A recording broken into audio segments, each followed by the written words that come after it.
E'tibor markaziylarni Chilonzor tumani Beshqo'rg'on mahallasiga qaratamiz. 6 sotixli yer maydoniga ega bo'lgan hashamatli mana shu uyni bugun sizlar bilan birgalikda ko'rib chiqamiz. O'rtoqlar, ishonamanki, ajratgan vaqtingizga achinmaysizlar. Video sal cho'zilishi mumkin. Sizlarga uyni to'liq ko'rsatib, tushuntirib berishga harakat qilamiz. Endi tashqari taraflarini ko'ryapsizlar.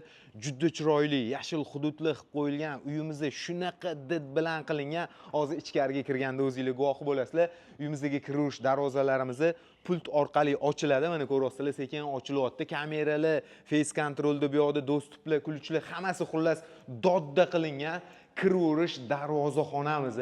Men bu yoq tarafdagi devorga maza qildim-da. Qaranglar, mana biralarni, chiroqlarni mehr shunaqa berib qo'yibdilar akamiz. Binoga kirish asosiy eshigi mana bu tarafdan boshlanadi. Sekin astalik bilan biz hovlimizga kirib borar ekanmiz. Uyimizni navesi mana shu hovlimizning past tarafidagi imoratgacha cho'zilib tugayapti.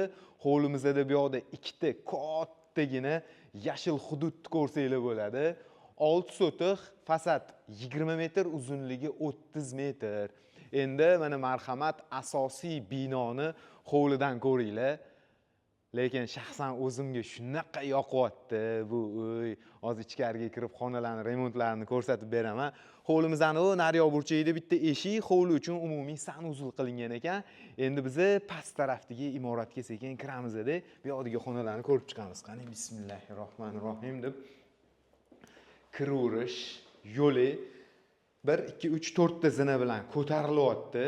Hop, to'g'ridagi xonani ko'ramiz. Birinchi bo'lib bu mana shu imoratimiz uchun umumiy sanuzul bo'ladi. Mana qaranglar.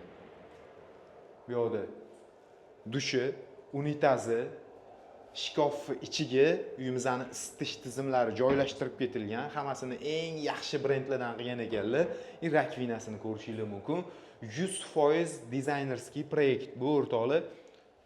Endi mana bu tarafdan marhamat mehmonxonani ko'rasizlar. Patologlarga, qandillariga e'tibor beringlar. Devorlardagi ranglar neoklassika uslubida uyimizda to'liqligicha ta'mirdan chiqarilgan, konditsionerlar qo'yilgan, hovliga qaragan romlarimiz va bu xona orqali biz yotoqxonaga kirsak bo'ladi. Yotoqxonamizni ko'rishingiz mumkin. Ajoyib mana bunaqa dekorativniy biralar, chiroqlar, galagellar gap bo'lishi mumkin emas lekin. Bu yotoqxonamizning bu yoq ichki qismida kattagina garderob uchun mo'ljallangan xonani ko'rsak, buni bu yoq tarafida yotoqxonaning ichidagi kattagina sanuzul mana shunaqa ko'rinishda. Dushi, rakvina, oynalar, unitaz, qo'shimcha shkaflar. Men to'g'risi bor, yashab o'rgilarim kelyapti. Sizlarga ham yoqayotgan bo'lsa, yaxshi niyat qilib, yurakchani qizartirib bitta like bosib qo'yaveringlar. E'tibor bergan bo'lsanglar, eshigimizning ichki tarafi oq, tashqi tarafi och, jigarrang rangda. Endi navbatdagi xonani ko'ramiz. Haqiqiy o'zbekcha oshxona. Mana bu joy poldan taxminan 10-20 sm ko'tarilgan. Supa qilib qo'ysanglar bo'ladi yoki stul qo'ysanglar bo'ladi. Endi kimga qanaqa oshxonani ko'ringlar bu tarafda. Mebellari, texnikalari hammasi eng zo'r sifatli, qimmat brendlardan qo'yib qo'yilgan. Oshxona bo'lsa mana shunaqa bo'lsin-da. Mana pasudo mo'ykalarni qaranglar. Mana masalan Bosch brendidan qo'yilgan bu. Zo'r gap bo'lishi mumkin emas.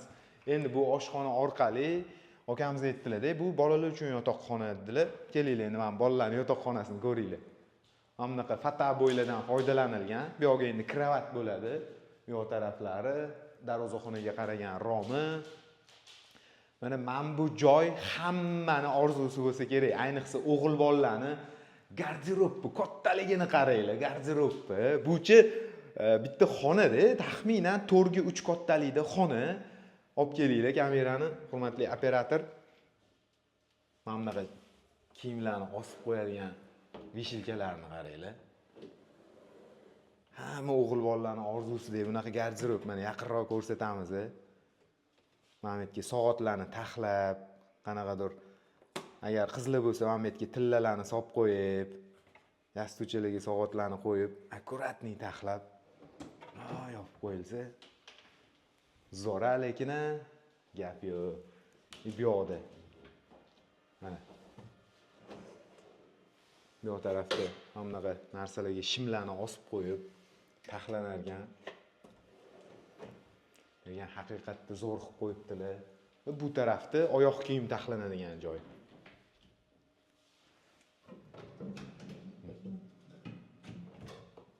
Mana shunaqa ko'rinishda bu uyimizning pastki qavatidagi binosi bo'ldi.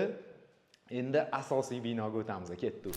Asosiy eshikdan asosiy binoga kirib oldik. Kiraverish keng yo'li, bu yoqda chiroyli shkaflar yasab qo'yilgan.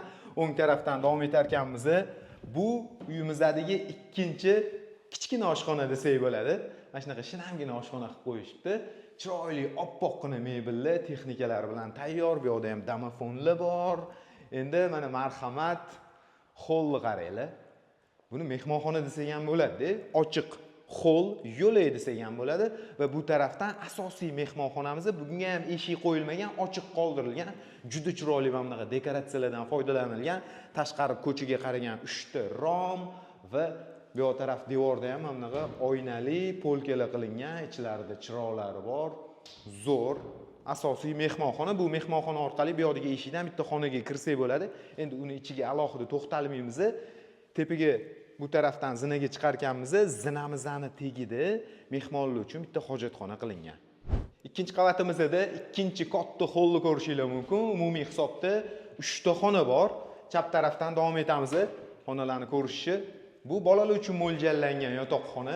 Mana shunaqa ko'rinishda bu yotoqxonamizning bu yoq burchagida bunaqa qora oynali eshiklar qilingan garderob joylashgan.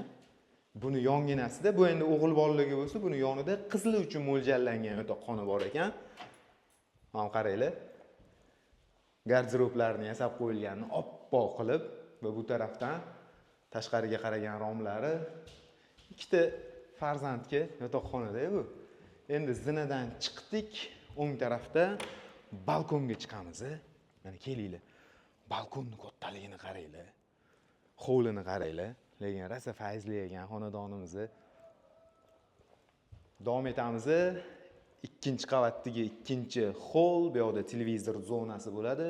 Qo'shimcha mebellar yasab qo'yilgan. Ikkinchi qavatimiz uchun marhamat, umumiy sanuzulni ko'ramiz. O'ng tarafda yuvinish xonasi bo'lsa, dushi, chap tarafda bide unitazlari osma qilingan. Ajoyib sharoitlar. Endi eng oxirgi xonani ko'ramiz. Uyimizdagi o'ng tarafdan boshlaylik. Bu yotoqxonamizning o'zini ichida mana bunaqa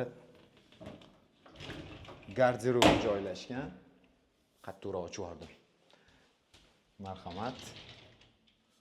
Ikki tomonlama, bitta erkaklarga, bitta ayollarga yotoqxonani ko'rishingiz mumkin. Bu yotoqxonamizning menga eng yoqqan joyi mana shu sanuzuli bo'ldi-da. Kattaligini qaranglar, sanuzullar, rakvina, dush, unitaz.